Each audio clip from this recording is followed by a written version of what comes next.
Saudari-saudaraku terkasih dalam Tuhan Yesus Kristus, selamat pagi dan berkah dalam. Kita berjumpa kembali dalam renungan harian Jumat 24 Mei 2024.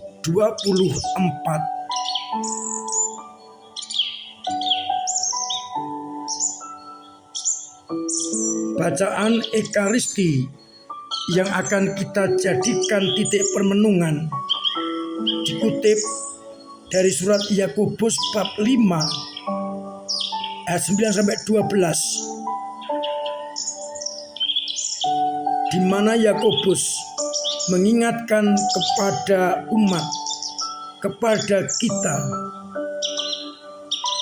agar kita tidak bersungut-sungut dan saling mempersalahkan, karena hakim telah berdiri di ambang pintu dan siap untuk mengadili.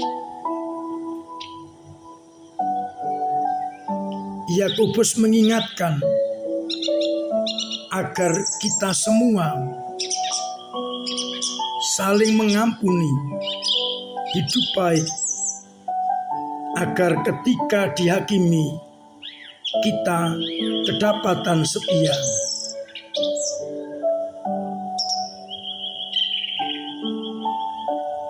Sedangkan pada bacaan Injil, Yesus yang dicobai soal perceraian akhirnya menegaskan inti dan kehendak Allah dalam hidup berkeluarga.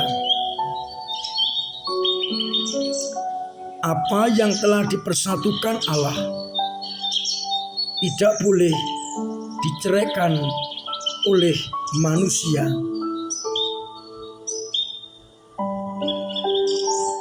Saudari-saudaraku terkasih dalam Kristus, dua hal yang mau saya tawarkan sebagai titik permenungan kita. Dari bacaan yang pertama surat Yakobus,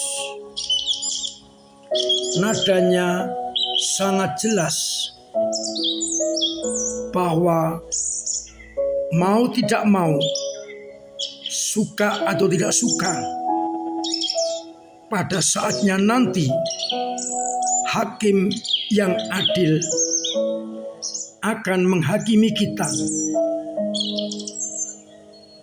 Maka hendaknya ketika kita di dunia ini hidup baik, agar ketika diadili kita kedapatan setia. Memang tidak mudah tantangan dunia ini, namun seperti para nabi yang tetap konsekuen, sabar, dan tidak meninggalkan Allah, maka para nabi boleh berbahagia bersama Allah ketika hakim itu mulai menggelar perkara. Yakobus juga mengingatkan agar kita bertekun seperti Ayub yang akhirnya menerima sukacita.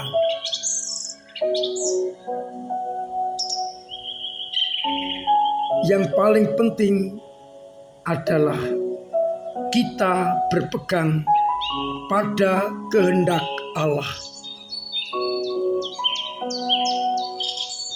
Maka pertanyaan permenungan yang pertama, apakah kita bertahan ketika menghadapi tantangan-tantangan, kesulitan-kesulitan, sehingga kita kedapatan setia ketika hakim yang adil datang untuk menghakimi kita.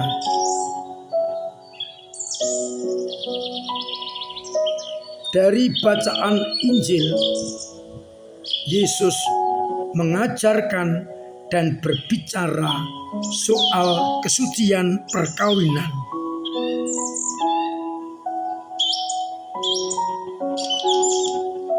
Sakramen perkawinan menandakan menghadirkan Kristus di dalam gerejanya, yang ditandakan di dalam sakramen perkawinan ketika pasangan saling berjanji adalah model kasih Allah kepada gereja yang tidak pernah berhenti dan tidak pernah diingkari. Maka saya mengajak para pasutri, keluarga, mengingat kembali janji perkawinan. 3 hal: memilih dengan bebas pasangan, dan kemudian mencintai. Yang pertama, dalam untung dan malang, dalam suka dan duka, di waktu sehat dan sakit. Saya mengajak panjenengan kembali mengucapkan kata-kata itu, dan bayangkan itu saya ucapkan di hadapan pasangan. Setelah itu renungkan, apakah saya mencintai pasangan saya selama ini dalam untung dan malang, dalam suka dan duka, di waktu sehat dan sakit, dan mencintai sampai akhir bermodelkan Yesus Kristus. Apabila itu sudah panjenengan wujudkan, sampaikan doa syukur dan mohonlah berkat untuk pasangan. Tetapi bila belum sepenuhnya, berjanjilah untuk mewujud nyatakan janji perkawinan itu dalam hidup yang konkret. Kalau demikian, maka keluarga panjenengan, para pasutri, terberkati karena berpegang teguh pada janji pernikahan.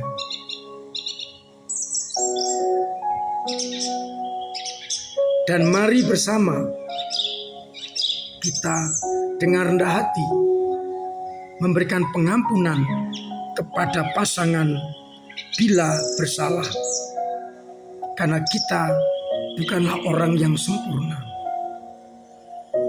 Semoga keluarga-keluarga Kristiani semakin mampu untuk menghadirkan Allah dalam keluarga, mewujud nyatakan janji pernikahan itu, sehingga akhirnya hakim yang adil tetap menghakimi kita dan kita kedapatan dalam kebenaran. Mari berjalan di dalam hukum Tuhan agar kita kelak kedapatan setia ketika diadili oleh hakim yang agung. Tuhan memberkati kita sekalian. Amin. Marilah berdoa. Bapa yang penuh kasih, kami bersyukur karena lewat kedua sabdamu kami kau ingatkan bagaimana kami berdiri di hadapanmu sebagai hakim yang adil, dan bagaimana kami hidup sebagai keluarga. Biarlah kami mencoba menghidupi apa yang Kau sabdakan dengan membangun keluarga yang berkenan kepadamu, keluarga yang selalu taat padamu, sehingga kita ketika dipanggil dalam keadaan berahmat dan boleh mengalami kasih setiamu.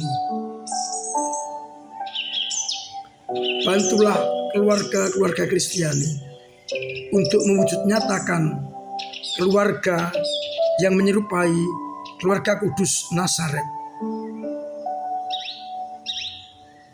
Semoga Engkau menguatkan iman umat yang kadang lemah, kadang jatuh, kadang mandek. Semoga dengan bantuan-Mu iman mereka tetap bertumbuh, berkembang, dan mendalam.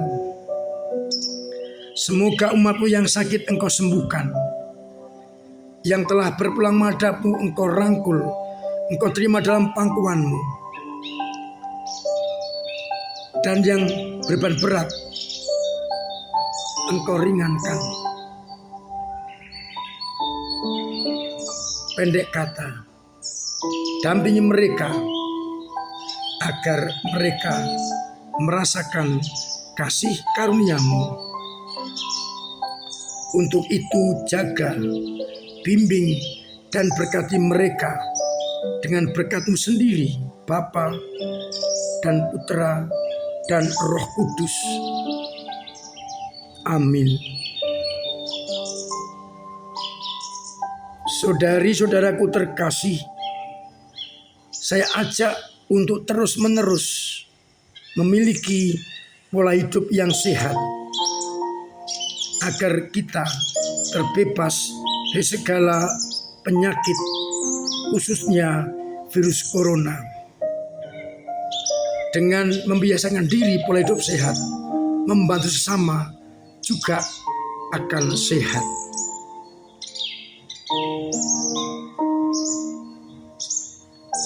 Nanti malam akan ada EKM, maka saya mengajak keluarga dan ketua lingkungan mendorong kaum muda untuk hadir dalam EKM nanti malam, agar mereka semakin guyup, bersatu, dan menyadari merekalah masa depan gereja. Mereka bisa saling bertemu, berkenalan, dan membangun jejaring, memperkuat gereja. Saya bermimpi nanti sore akan dihadiri oleh sekitar 250 OMK. Ada door prize yang bisa menghibur kita. Pada bulan Maria ini, saya masih mendorong umat untuk terus berdevosi kepada Bunda Maria dengan doa rosario, agar akhirnya umat bisa meneladani Maria dalam imannya.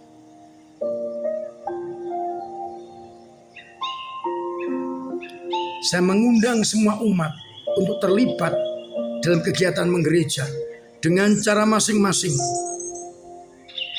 sehingga gereja semakin berkualitas, semakin ramai. Setiap hari ada banyak kegiatan. Akhirnya saya mengucapkan selamat pagi, selamat merenungkan, salam sehat, Tuhan memberkati.